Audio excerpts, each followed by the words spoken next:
Do you believe in ghosts? Like, really believe? I didn't. Not really.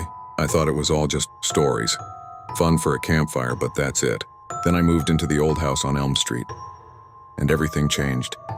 It started subtly. You know, the kind of things you can easily explain away.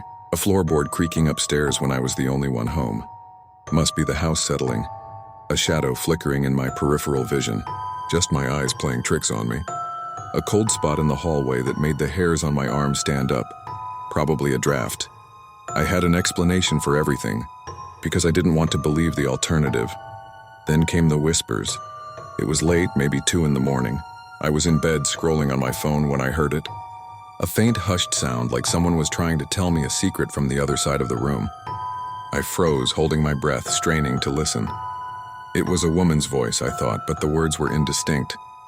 Like listening to a radio tune just off the station. I called out, "Hello?" Silence.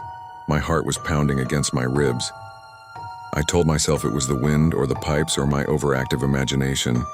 I forced myself to go to sleep, but it kept happening.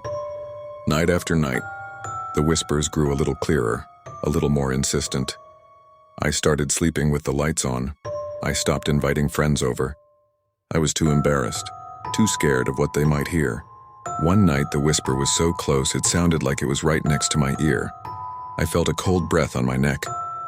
I screamed and scrambled out of bed, fumbling for the light switch. The room was empty, of course it was empty. The breaking point came a week later. I was in the bathroom washing my face. I splashed water on my skin, and when I looked up into the mirror, she was there, standing behind me. It was only for a second, a fleeting glimpse, but it was burned into my memory. A woman, pale and gaunt, with long, dark, wet hair plastered to her face. Her eyes were just dark pits, empty, and her mouth was open like she was in the middle of a silent scream. I spun around so fast I nearly fell. There was nothing there, just the shower curtain and the tiled wall. I stared at the empty space, my reflection in the mirror showing a face I barely recognized, pale with terror. I didn't scream this time. I was too scared to make a sound.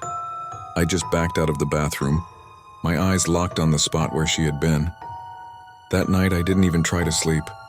I sat on my couch, wrapped in a blanket, every light in the house blazing. Around 3 a.m., the whispering started again. But this time, I could make out a word. Just one, over and over. Mine. Then I heard footsteps, slow, deliberate footsteps coming down the stairs. Creak, creak, creak.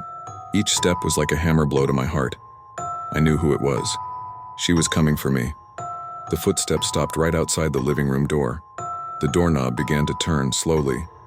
My whole body was shaking. I couldn't move. I couldn't breathe. I just sat there waiting for the door to open, waiting for her to step into the light and claim what she believed was hers. I don't know what happened next. I must have blacked out from fear. I woke up the next morning on the couch, the sun streaming through the windows. The house was silent. I packed a single bag, left everything else, and walked out that front door. I never looked back.